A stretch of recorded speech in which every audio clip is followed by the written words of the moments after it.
सबसे पहले तो मैं अवर बाल एसोसिएशन के अध्यक्ष श्री एम त्रिपाठी जी और महामंत्री श्री मनोज मिश्रा जी को इस बात के लिए आभार व्यक्त करता हूं कि हमने ऐसे विषय पर, जो बहुत लोकप्रिय विषय नहीं है, आजकल लोकप्रिय विषय बहुत सारे विषय होते हैं, ऐसे विषय पर लेकिन है वो संवैधानिक विषय, ऐसे विषय पर भी उन्होंने हमें ये अवसर दिया कि अवर बार के सभी सम्मानित सदस्यों के बीच अपनी बात कह सकूं। तो मैं पुनः उनको धन्यवाद देता हूं। दूसरा, मेरा यहाँ अवर बार के उन तमाम सदस्यगण को धन्यवाद के साथ उनके प्रति आभार व्यक्त करता हूं कि उन्होंने ऐसे विषय पर उत्सुकता दिखाई और इस विषय पर हमें सुनने के लिए उन्होंने भी यहाँ उपस्थित हुए और अपना समय दे रहे। मैं उनके प्रति बहुत बहुत आभारी हूँ। देखिए, एक विषय जो मैं सीधे विषय पर आता हूँ, ये जो गांव सरकार का जो शब्द है वो आपसे उससे थोड़ा अपरिचित होंगे।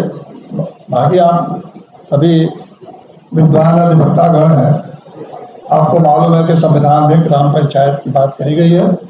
कहीं ग्राम सरकार का शब्द का कहीं इस्तेमाल संविधान में और कहीं भी इस रूप में कहीं उसकी उल्लेख नहीं किया। ग्राम पंचायत को अनुच्छेद 243 में, जैसा कि त्रिपाठी जी ने जिक्र किया, अब मैं क्यों आपको ग्राम सरकार की बात आपके सामने रखना चाहता हूं और क्यों मैं चाहता हूं कि अधिवक्ताओं के सामने बात को अधिवक्ताओं के सामने बात कहने का कारण यह है कि मैं लगभग पिछले 25 सालों से इस बात को कहना चाहता हूं कि जो गांव पंचायतें हैं वो वास्तव में संविधान की मंशा के अनुसार वो एक तरह से सरकार है, गांव सरकार है। लेकिन इसमें कोई नहीं समझता। बड़े बड़े विद्वान, IAS अधिकारी, राजनीतिक लोगों की तो बात ही मत करिए, जब बड़े बड़े जो व्यवस्था में बैठते हैं वो लोग नहीं समझ पाते हैं। तो आप ये उम्मीद करिए कि मंत्री और मुख्यमंत्री इस बात को समझ जाए, ये करीब करीब असंभव जैसी बात। और मैं कोशिश कर रहा हूँ, बार बार कह रहा हूँ, फिर भी कोई समझ नहीं आया। तो मैंने थोड़ा प्रयास किया कि हमारे देश के अधिवक्ता समाज एक समय था कि देश की गुलामी, पहले जब गुलामी की बात कही जाती तभी लोग समझ नहीं पाते थे। तो अधिवक्ता आगे आके और उन्होंने बताया कि गुलामी का क्या मतलब है और आजादी का क्या मतलब। उसी तरह मैंने ये समझा कि शायद अधिवक्ताओं को समझ सको तो वो उनके सामने बात रखती तो वो समझ सके कि ये ग्राम पंचायत और ग्राम सरकार का क्या महत्व शायद उनके सामने आ जाए। तो मैं सैकड़ों गोष्ठियों में अपनी बात समझा चुका हूँ, लोगों को समझ में उतना आता नहीं। इसलिए मैंने ये किया कि थोड़ा अधिवक्ताओं के बाद बीच में जाऊँ, और खास करके और बाल एसोसिएशन तो बहुत ही सक्रिय ऊर्जावान एसोसिएशन है और सक्रियता नहीं, इसके ऊर्जावान अध्यक्ष भी हैं और ऊर्जावान महामंत्री भी हैं। तो इन ऊर्जावान लोगों के सामने और सदस्यों के सामने बात करें। देखिए, ये हमारा देश जो है ना, कोई ये देश में ग्राम पंचायत कोई नई संस्था नहीं है। ये हमारा भारत की जो व्यवस्था थी, प्राचीन व्यवस्था, उसमें ग्राम तंत्र, जिसको वो बोला जाता था कि गांवों का अपना अलग तंत्र ही होता था, विभिन्न नामों से था। गणतंत्र था, ग्राम का गणतंत्र, और कहीं कहीं अपने स्थानीय भाषाओं में था। लेकिन वो जो व्यवस्था यही थी कि वो गांव जो है एक तरह से अपनी हर प्रकार की व्यवस्था, सभी व्यवस्था, उनको प्रशासनिक व्यवस्था भी कुछ चलाते थे, न्याय की व्यवस्था भी चलाते थे, सुरक्षा की व्यवस्था चलाते थे, सामाजिक व्यवस्था चलाते थे और आध्यात्मिक व्यवस्था भी अपना वो गांव वाले खुद चलाते। ये हमारी प्राचीन व्यवस्था थी। आपको यह आश्चर्य जान के होगा कि ये व्यवस्था बहुत दिन तक चलती रही, यहाँ तक कि मुगलों के जमाने में चलती रही। लेकिन जब अंग्रेज आए, उन्होंने समझा कि ये जो ग्रामीण गणतंत्र की व्यवस्था इतनी मजबूत व्यवस्था है कि ये जब तक रहेगी तब तक भारत को हम अपने अधीन नहीं कर पाएंगे पूरी तरफ से, क्योंकि जब गांव तंत्र है तो वो हर गांव हमसे लड़ेगा, तो हम कहाँ उनको अपने अधीन कर पाएंगे।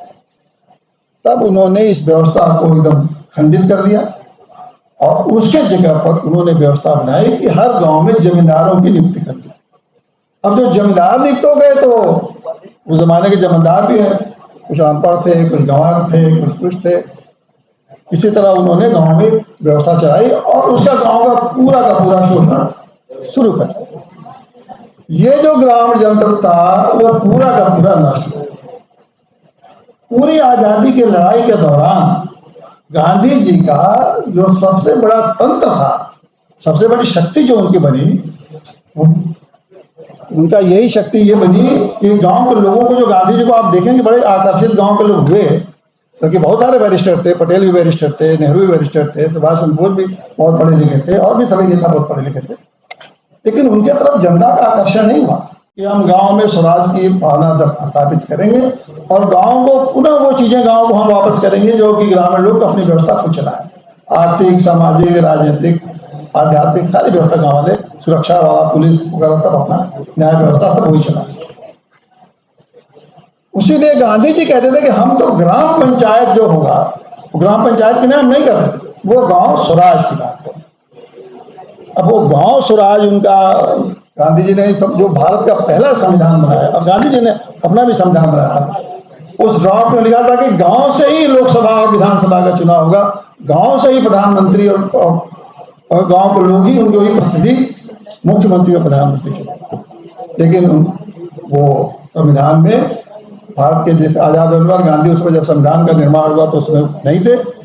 तो ये बार बार ये कॉन्स्टिट्यूंट असेंबली संवैधानिक सभा में बात उठी, लेकिन उसका ये परिणाम ये हुआ कि इन लोगों को सहमति नहीं थी, क्योंकि ये सारे ज्यादा लोग जो इंग्लैंड से पढ़ के आए थे, जितने बैरिस्टर, बहुत सारे लोग ज्यादा, जो आप पहले कॉन्स्टिट्यूंट असेंबली में आप देखेंगे तो उसमें 75% लोग वही थे जो विदेशों से पढ़ के आए थे, उनको कोई अवधारणा ही नहीं थी गाँव की। जैसे यहाँ भी है, हम लोग जज साहब के सामने बहस करते हैं और जो जज साहब गांव में नहीं रहे हैं, मैं चीफ जस्टिस जो चंद्रचूड़ साहब इन्हीं के सामने, असीम चंद्रचूड़ के सामने तो बहस किया अपने, चीफ जस्टिस चंद्रचूड़ साहब ने गाँव समाज के बारे में, गाँव सभा का एक ऐसे मैटर था, बहस कर रहा था, उनको कुछ भी इल्म नहीं था गाँव समाज। इसी तरह गाँव मैं भोसले साहब के सामने बहस किया, उनको कुछ भी इल्म नहीं था, एक एक चीज समझाना पड़ता था गाँव समाज। लेकिन तमाम जितने आज लगता है हम लोग जो गांव से आए, हम लोग हर चीज की एक एक चीज पता है। उसी तरह संविधान सभा में जो वो समझ में आता थे, न पटेल समझ रहे थे, न अम्बेडकर समझ रहे थे, न नेहरू समझ रहे थे, किसी को समझ नहीं आता। तीनों ने कहा ठीक है, इसमें हम direct principle of state policy में गाँव सभा को डाल देते हैं, आने वाली पीढ़ियां जब समझदार होंगी तो इसको आगे रखेंगे। 1992 में 73वां संविधान संशोधन के द्वारा ग्राम पंचायत की व्यवस्था संविधान में डाली। 92 में कितना साल लगे, जो गांधी जी का सपना था, जो हमारे सारे लोग का सपना, जब 92 में व्यवस्था हुई, वो व्यवस्था ही कि संविधान के 243 जिसके अनुच्छेद का जिक्र मैं कर रहा हूं, उसी के अनुच्छेद के में सारी बातें ग्राम पंचायत के बारे में छीन दी गई। और यही मैं बताना चाहता हूं कि जो व्यवस्था उसमें दी गई है वो बिल्कुल एक गांव के सरकार की व्यवस्था। यही बात, एक छोटी सी बात हम आपको इतने ही समझाना चाहते हैं। आपको समझाने का मतलब मैं ये करना चाहता हूँ कि आपका ध्यान उधर आकर्षित करना। समझाना मैं नहीं चाहता हूँ कि आप ये समझ, आपका ध्यान आकर्षित करना। ध्यान आकर्षित करने का मेरा मतलब है, अगर आप देखिए प्रदेश सरकार में क्या है, प्रदेश सरकार में एक विधानसभा है। विधानसभा क्या करती है, मुख्यमंत्री को चुनती है। मुख्यमंत्री क्या करते हैं, अपना मंत्रिमंडल चुनते हैं और सरकार चलती है। यही केंद्र में है। प्रधानमंत्री, लोकसभा है, लोकसभा क्या करते हैं, लोकसभा अपना प्रधानमंत्री चुनती है और प्रधानमंत्री अपना मंत्रिमंडल। गांव की पंचायत की भी ऐसी व्यवस्था, वो नाम भले गांव पंचायत दिया है लेकिन है उसके बिल्कुल इसी के पहले उस बल्कि इससे बेहतर व्यवस्था। वो क्या है कि गांव सभा पहला है। गांव जैसे इनका विधानसभा लोकसभा होते हैं और वहां के गांव सभा में सारे लोग गांव के जो भी वोटर्स हैं जिनकी आयु 18 साल है वो सभी गांव सभा के सदस्य हैं। वहां रिप्रेजेंटेटिव नहीं है, लोकसभा में और विधानसभा में चुने हुए प्रतिनिधि बनाते हैं, वहां सभी के सभी सदस्य। अब ये देखिए सारा इतना बड़ा आपका एक लोक विधान गांव सभा है, वो एक सभा बन गई और उसको कानून बनाने का पावर उसी तरफ है जैसे कि आपको विधानसभा को और लोकसभा को। उसके बाद देखिए वही लोग मुख्यमंत्री चुनते हैं गांव सभा के लिए, गांव का मंत्री मुख्यमंत्री प्रधान थे तो ग्राम प्रधान चुनते हैं, मतलब जैसे मुख्यमंत्री गांव का। और मंत्री भी गांव में वहां का प्रधानमंत्री नहीं अपने लिए नियुक्त करते हैं, वो भी नियुक्त करते हैं, गांव ही चुनती है। अब देखिए वहां की कितनी बड़ी व्यवस्था है, वहां का गांव का मुख्यमंत्री चुना जाता है सीधे जनता द्वारा, वहां का मंत्री भी सीधे जनता द्वारा चुना जाता है। जबकि राज्य की सरकार में न प्रधान जब मुख्यमंत्री सीधे चुना जाता है न मंत्री चुना, मंत्री तो नॉमिनी है और जिसको चाहे उसको मुख्यमंत्री एक दिन में काम करके बाहर कर देंगे, वहां के मंत्री को बाहर नहीं। ये पूरी व्यवस्था देखिए जो संरचना है गांव की पंचायत की है कि नहीं, वैसे ही जैसे राज्य सरकार की है और केंद्र सरकार की है। अब ये तो संरचना मैंने बताया। अब आप पावर्स को देखिए, पावर्स है जैसे कि संविधान में आप सभी जानते हैं कि 2 राज्य की सूची है, एक 7वीं अनुसूची, 7वीं अनुसूची में 97 विभाग केंद्र को है, राज्य को है 67 विभाग। उसी तरह गांव पंचायत में अलग अनुसूची दी गई है, 11वीं अनुसूची, आप तो कभी उसके संदर्भ में देख लीजिएगा। 11वीं अनुसूची में 29 विभाग दिया गया है कि ये ग्राम पंचायतें अपने लिए कानून बनाएंगे। 29 विभाग, अब 29 विभाग हो गए तो अधिकार भी हो गया। अब ये हुआ ग्राम पंचायतों में चुनाव ऐसा ना हो मनमानी राज्य सरकार करे, उनके लिए भी हो गया कि 5 साल में एक बार चुनाव होगा, 5 साल से अधिक इसी हालत में गांव की आप नहीं टाल सकते, वो भी होगा। अब वित्तीय व्यवस्था सोचे गांव को पैसा कहां से आएगा, तमाम लोगों के मन में है कि देगी तो सरकार पैसा तो गांव चलता है, छड़ी कैसे नहीं। फाइनेंस कमीशन ने जैसे केंद्र के लिए फाइनेंस कमीशन राज्य सरकार और केंद्र सरकार को पैसा देने के लिए, उसी तरह गांव के पंचायत को पैसा देने के लिए स्टेट फाइनेंस कमीशन, तो स्टेट इलेक्शन कमीशन भी हो गया, स्टेट फाइनेंस कमीशन भी हो गया जो किसको पैसा देगा। तो सारी व्यवस्था है उसके लिए जैसे कि राज्य सरकार। इसीलिए मैं कहता हूं ये ग्राम पंचायत नहीं है सब तो बन जाए, ये वास्तव में संविधान निर्माताओं ने इसको गांव सरकार का अधिकार और स्वरूप प्रदान किया। अब दिक्कत कहां हो गई, अब बस वो दिक्कत करके मैं अपनी बात आपको समाप्त करूं, बाकी छोड़ देता हूं कि आप अपना विचार करें। दिक्कत कहां हुई, दिक्कत ये हुई कि जब ये संविधान की 73वां संशोधन 1992 में तैयार हो रहा था, इसके पहले जब राजीव गांधी प्रधानमंत्री थे तो उन्होंने इसको तैयार करवाया था, लेकिन राजीव गांधी बिल्कुल जिस तरह से मैं बता रहा हूं उसी तरह तैयार कराया था, लेकिन उस कानून को लोगों ने राज्यसभा से नहीं पास किया। और राज्यसभा से इसलिए नहीं पास किया कि अगर ऐसा हो जाए और गांव स्वतंत्र हो जाए तो फिर नेताओं को अफसरों को पूछेगा कौन, क्योंकि नेताओं और अफसरों का चरागाह खाने कमाने की जगह सबसे ज्यादा वही। क्यों, इसका कारण क्या है, गांव में आपकी 70% आबादी जन्म करती है, भारत के 1 अरब लोग गाँव में, और गांव के नाम पर बजट का करीब करीब 70% गांव के नाम पर, गांव को नहीं मिलता है, 70% जाता है। अब नेताओं को पैसा भी चाहिए, अफसरों को लूट भी चाहिए, और तो कोई जगह है नहीं लूटने का। तो वो तो करेंगे नहीं। उन्होंने क्या किया, कहा कि नहीं हम इसको पास नहीं करेंगे, आप राज्य ग्राम पंचायतों को इतना अधिकार आप नहीं दीजिए। तो संविधान में सिर्फ एक शब्द डाल दिया गया कि गांव 243 जी, इसको भी ध्यान रखिएगा, मैं चाहता कभी आप उसको उल्लेख करके 243 जी में व्यवस्था कर दी गई कि राज्य सरकार इन ऐसे गवर्नमेंट बनाएगी कानून से, राज्य सरकार will create an institution of self government. ये तो लिखा कि इंस्टीट्यूशन ऑफ सेल्फ गवर्नमेंट बनाएगी, लेकिन ये कहा कि अपने उसमें चाहे तो वो इंस्टीट्यूशन ऑफ सेल्फ गवर्नमेंट के रूप में देकर फंक्शन, इसके लिए कानून बना। अब इंस्टीट्यूशन ऑफ सेल्फ गवर्नमेंट को एक जगह कहते हैं कि आप इंस्टीट्यूशन ऑफ सेल्फ गवर्नमेंट बनाएंगे, ऑन द अदर हैंड उन्होंने क्या किया कि they have made the institution of self government, लिखा भी है कि सारे अधिकार जो संविधान में उनको उनके विभाग का अधिकार है वो भी दे दिया, इलेक्शन कमीशन भी बना दिया, फाइनेंस कमीशन भी बना दिया, सारा कुछ दे दिया। लेकिन लिखा अपने पंचायती राज अधिनियम के धारा 15 में ये लिखा कि ये जितने अधिकार गांव पंचायतों को दिए जा रहे हैं वो राज्य सरकार के निर्देशों के अधीन हो। अब बताइए, जब राज्य सरकार के निर्देशों के अधीन होंगे तो वो सेल्फ गवर्नमेंट हुई।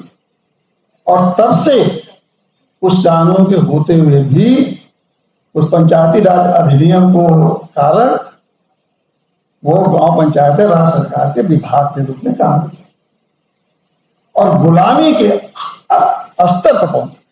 तो मैं तो कहता हूं कि भारत आजाद हो गया लेकिन गुलाम आज भी भारत गांव गुलाम है। और जैसे वकीलों ने देश को आजाद कराया, उसी तरह मेरी विनती है सभी लोगों से कि आप भी गांव को गुलामी से मुक्त कराइए। और गुलामी से मुक्त कराने का दायित्व इसलिए है कि हम सारे लोगों गांव से आएंगे और 1 अरब लोग गांव में रहते हैं। बहुत बड़ी संख्या को इन नेताओं ने, अफसरों ने गुलाम बना रखा। गांव की कितना हीन की स्थिति गांव की है उसके बारे में आपने विचार नहीं किया। एक पंचायत सेक्रेटरी जो गांव का 84 स्तर तक का अधिकारी है, क्लास 4 पंचायत, वो इस पूरे सेल्फ गवर्नमेंट को ऊपर वो उसको अनुशासित करता है। सेल्फ गवर्नमेंट, वो सेल्फ गवर्नमेंट है और उसका हेड कौन है? कहने को प्रधान जी है, कागज, लेकिन कोई भी प्रधान जी किसी बिना ऊपर के शासन के आदेश के कोई काम नहीं करता। अब एक उदाहरण देके आप सोचिए किस तरह से गांव पंचायतें बर्बाद कर दिया इन्होंने। 1 अरब लोगों को किस तरह से गुलामी का और किस तरह से वर्ष उठा और उसके नाम पर कितनी लूट कर रहा है, सारा पैसा लूट कर रहा है। आप गांव पंचायत में सफाई कर्मचारी है, एक सफाई कर्मचारी है, उसको तनख्वाह मिलती है 40,000, वो उसकी नियुक्ति होती है राज्य सरकार करती है। यहाँ से जो इनका पंचायती सचिवालय है, डायरेक्टर है, वो नियुक्ति करेगा। अब 40,000 आदमी भी बात है, मतलब एक आदमी पूरे गांव के सफाई कर सकता है? तब जब नहीं कर सकता है तो आपने क्यों उसको नियुक्त किया? इसके जगह पर अगर गांव सरकार रहती जिसमें उसका अधिकार है, उनके विभाग में उसको सफाई का अधिकार है, स्वच्छता का अधिकार है, शिक्षा का अधिकार है, कृषि का अधिकार है, पशुपालन का अधिकार है, सारे उनके विभागों में उसका अधिकार है। वो सफाई करती तो क्या करता गांव? हर वार्ड से 5-5 हजार में, हर वार्ड किसी वार्ड में कहीं 10 गांव में 10 वार्ड है, कहीं 12, 11 है, कहीं 13 है, कहीं 15, मैक्सिमम 15। उन वार्डों में एक आदमी 5-5 हजार, गांव में 15 सफाई कर्मचारी उसी तनख्वाह में 40,000 देते हैं। उसी 40,000 में वो 10 से 15 वार्ड को सफाई करा सकते और गांव एकदम हर वार्ड में दिखते हैं। दिक्कत यह है कि ये जो समस्या है, अब दूसरी दिक्कत क्या है? बहुत सारी बातें, उदाहरण मैंने एक उदाहरण, दिक्कत कठिनाई क्या आ रही है कि जो समस्या जिसके है वो इसी को समझते नहीं। गांव वाले बेचारे क्या जाने, वो समझते हैं कि भाग्य है, कुछ नहीं मिलता तो अपनी तकदीर है, भाग्य इसी में जीवन कट जाएगा। समस्या उनकी है, उनकी समझते नहीं हो। और जो आप हम समझते हैं उनके लिए हमारे गांव से कोई मतलब नहीं। ये कैसे टूटे? आज आपके सामने मेरा आने का सिर्फ एक ही मकसद था। हमें ये नहीं मकसद था कि मेरी बात अभी एक ही बात पूरे हिंदुस्तान जान जाएगा, और मैं बहुत दिनों से प्रयास कर रहा हूँ, और इतना आसान से समझेंगे नहीं। जब हम आजादी के बाद 15 मंगल पांडे ने 1857 में उन्होंने आजादी की बात कही, तो उनको समझाते समझाते देश को 1947 तक भी नहीं समझ में आया लोगों को। बहुत लोगों को देश आजाद है उसके बाद भी नहीं समझ में आया। अभी भी कहते हैं कि तो अच्छा यार, अभी तो अंग्रेजी सरकार आती थी, अभी भी सर आजाद हाँ नहीं समझ आता है। तो हमारी बात में 1 अरब लोगों को आजादी दिलाना चाहता हूं, और जिनसे आजादी दिलाना है वो हमारी बात क्यों समझेंगे, उनसे कोई मतलब नहीं है। और जिनको आजादी पानी वो बेचारे समझ नहीं पाते। कैसे इस दुविधा को कैसे ब्रेक करें। अभी जैसे बात हो गई यार, सभी ये पूछेंगे मनोज जी से क्या यार था, अरे यार कुछ गांव सरकार का था, कुछ कर पानी यार, वो पानी का कुछ था, अपना चलाते रहते कुछ चलाते रहते अपना। अब ये ठीक है, अभी कम से कम कहेंगे, पहली बात तो अभी तो इससे पहले कभी कहे भी नहीं कि पानी गांव सरकार चलाते हैं। जब मनोज आज के बाद तो कहेंगे यार वो पानी कुछ चलाते हैं गांव सरकार का कुछ, हाँ अच्छा देखा जाए बैठे जाएंगे तो चलाते हैं गांव सरकार। चलिए हम वहां से आइस को ब्रेक तो किया मैंने, जो आइस में दबा था अब चलाते वाले में आ गए। अब जब चलाते वाले में आ जाएंगे तो फिर चलने लगेंगे, और जब चलने लगेंगे तो एक दिन आएगा कि दौड़ने भी लगेंगे। और एक बात नहीं, और एक आखिरी बात के साथ एक बात जाने, इस देश के 1 अरब लोगों को आप गुलाम बनाकर नहीं रख, जब तक है जिसके लिए लोग समझ जाए। मैं जितना समझा पाऊंगा, अगर इसमें से एक भी कोई समझ जाएगा तो मेरा काम हो गया, क्योंकि उसको आगे बढ़ाएगा। एक भी कोई समझेगा तो आगे। ये प्रक्रिया मैंने कहा 100 साल में आजादी की बात है, आजादी नहीं सकता कि ये तो इतना बड़ा आजादी मैं दे रहा हूं, और उसमें तो आबादी 36 करोड़ थी, इसमें तो 1 अरब हो गई। गांव के 6 लाख गांव, 6 लाख। भारत उत्तर प्रदेश में 60,000 ग्राम पंचायतें, सबसे बड़ा उत्तर प्रदेश। मैं ये समझा रहा हूं, इसके लिए मैं लगातार यूट्यूब पर गांव सरकार के बारे में चैनल निकाल के लगातार 3 सालों से बोला, 70 घंटे बोल चुका हूं, और सारे राज्यों के बारे में मैंने गोवा, डायमंड ड्यू, छोटे छोटे सभी 23-24 जो राज्य हैं, और 2-7-8 यूनियन टेरिटरी, सब जगह गांव पंचायत के संविधान के नाते फैलता है। लेकिन उसके बाद भी कोरोना में जब गांव वालों को हुआ मास्क लगाने का, तो गांव में ये हुआ कि भाई मास्क कैसे मिलेगा गांव में, गांव पंचायत में तो कोई बजट ही नहीं है। कोरोना बीत गया तब तब सरकार का निर्देश गया, शासन दी कि भाई आप लोग मास्क खरीद सकते हैं। कोरोना बीतने के बाद ये ऐसी हमारी उन्हीं का पैसा, और उसको हुक्म चलाने वाले कौन? जनता का। उन सबसे ज्यादा पैसा वहीं जाता है। कुछ मत, सिर्फ एग्रीकल्चर सेक्टर में 27% उनका कंट्रीब्यूशन है आपकी इकोनॉमी का, खाली एग्रीकल्चर सेक्टर। और आज जो बड़ा जगह जो मुफ्त में बांट रहे हैं, आपने किसके मुंह से बांट रहे हैं? जो मुफ्त में राशन बांट रहा है, कभी सोचा आपने कितने खून पसीने का? और वो आदमी अपने हॉस्पिटल में, उसके पास एक सुई लगाने वाला, ब्लड प्रेशर गांव में नापने वाला कोई नहीं है। गांव में एक आदमी को कोई शुगर का टेस्ट करने वाला नहीं। और हम 70% 75% अमृत महोत्सव बनाकर गौरव फील करते हैं। देखिए, क्योंकि आप लोग गुस्से, तो मुझे जब मैं ये बात कहता तो मुझे, मैं तो गुस्से से जमना जाता। पता नहीं आपको गुस्सा कब आएगा। अब तिवारी से बड़े शांत दबाव में जल्दी गुस्सा नहीं आता, लेकिन मनोज को तो आता रहता है। तो इसके लिए कहो कि भाई गांव सरकार के लिए जरा गुस्सा करो। और एक बार अगर गांव सरकार के लिए गुस्सा आएगा, अगर वकीलों ने इसको थोड़ा सा भी ध्यान दे दिया, थोड़ा, अपने जीवन का जो 100 साल एक वकील के मान लीजिए 100 साल जिएंगे, वकील साहब लोग ज्यादा जीते हैं, जज लोग भी ज्यादा जीते हैं। उसका रीजन है, इसे बुरा मत मानिएगा, इसलिए जीते हैं हमेशा दिमाग से काम चलाते रहते हैं, और जो दिमाग चलाता है उसका जीवन लंबा होता है। अगर थोड़ा सा उस 100 साल की जिंदगी में कुछ घंटे भी एक बार दे दिया ना, तो आप 1 अरब लोगों की आवाज बनेंगे। और 1 अरब की आवाज का बनने का मतलब कि आपने जीवन में सारी चीजें उपलब्ध कर लिया। इन शब्दों के साथ एक बार पुनः मैं त्रिपाठी जी और मनोज जी को भाई बहुत हृदय धन्यवाद दूं कि कम से कम गांव सरकार जैसे नीरस विषय पे इन्होंने सुनने को टाइम दिया।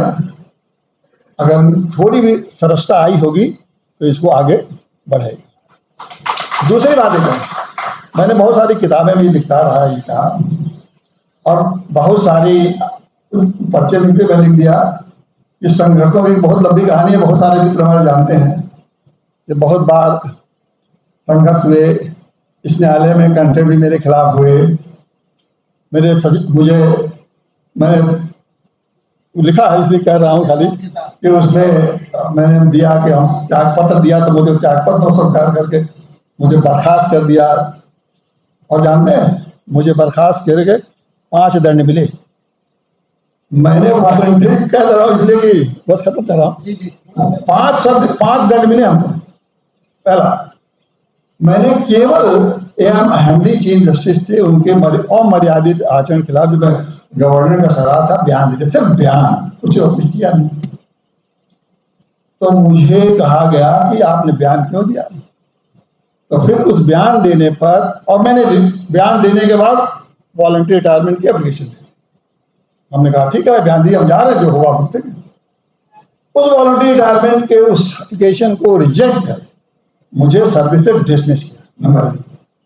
उसके बाद मेरे खिलाफ कंटेम्प्ट चला, उसमें मेरी सजा किया 2 सजा। तीसरी सजा जब हाईकोर्ट में वकालत करने लगा, तो भाई जानते हैं सीनियर काउंसिल के लिए कमेटी ने रिकमेंड किया कि इनको सीनियर एडवोकेट बनाया जाए। कहा नहीं, इनके खिलाफ कंटेम्प्ट, इनको सीनियर एडवोकेट बनाया। चौथा काम, जब मैंने चैम्बर के लिए डिमांड की, कहा आपके खिलाफ कंटेम्प्ट है, आपको चैम्बर नहीं देंगे। 4 दंड। 5वां दंड यह है कि और 1-2 ऐसे दंड दिया कि जब आएगा भाई इनके पास कंटेम्प्ट है। कंटेम्प्ट कब है? 98 का। वो भी जब मैं जज था, गवर्नर का सलाहकार था, ऑल इंडिया जज एसोसिएशन का प्रेसिडेंट था, सब था। तो उस कंटेम्प्ट को मुझे वकालत से क्या लेना था? भाई मैं वकालत कर रहा हूं, मुझे अच्छा मैं कोर्ट में बहस कर सकता हूँ, आपकी गोष्ठी में यहाँ बाहर में बात कर सकता हूँ, लेकिन चैम्बर में नहीं कर सकता। ये है हमारे देश, किसी जज की और किसी व्यवस्था की बात। ऐसी व्यवस्था में अगर हम गांव सरकार वालों को कह दिला दे हम अपने अधिकार के लिए लड़ नहीं पा रहे हैं, ऐसी व्यवस्था में गांव सरकार वालों को कहूं कि ये एमपी, ये एमएलए और एमपी और मिनिस्टर और या प्रमुख सचिव और सचिव जो कि सब सब एक तरह से लुटेरे हैं और व्यवस्था में चला पैरासाइट्स है, जो उस पैरासाइट हैं बन गए हैं, उनसे गांव वालों का अधिकार छीन लेना। और वो भी हम तो थोड़ा बहुत कोट पैंट पहन सकते हैं, तो आप पैसा भी कमा सकते हैं, वो बेचारे तो भूखे नंगे लोग, वो अपना अधिकार कैसे छीनेंगे? उन अधिकारों के लिए आप संबल बनिए। देखिए वैसे तो मैंने बहुत सारे किताबें लिखा है इन्हीं सामाजिक समस्याओं पे, लेकिन यहाँ बहुत लोग, यहाँ कोई होगा नहीं उस समय का, 87 में जब आज़ादी के 40 साल हुए थे, तो एक 40 साल पुस्तक मैंने लिखी थी। और उसमें लखनऊ का मैं सिविल जज था।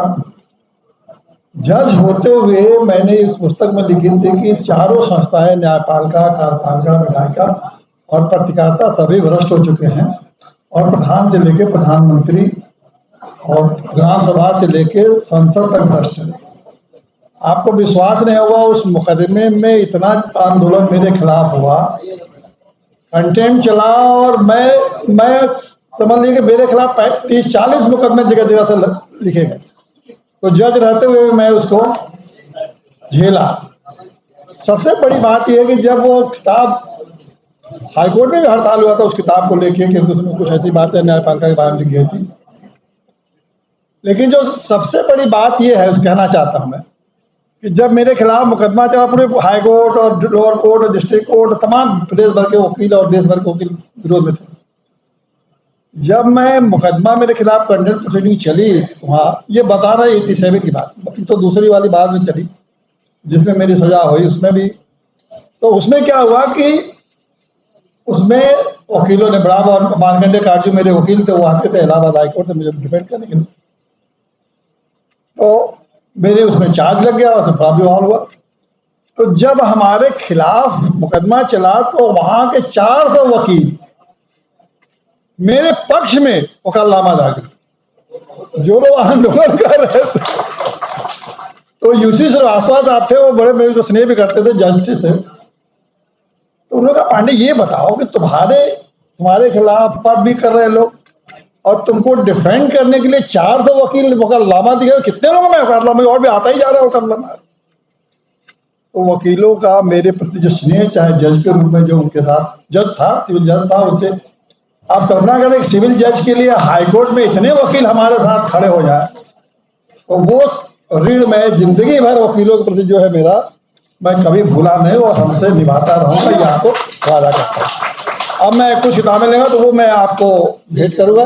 40 साल, 75 साल और फिट इंडिया अभियान, ये 3 किताबें हैं। वैसे तो बहुत सारी है, ये बड़े महत्वपूर्ण किताबें हैं। इसको आप पढ़िएगा तो पूरे देश के बारे में आपको हर चीज का पता लगे। इसी शब्दों के साथ आप लोग को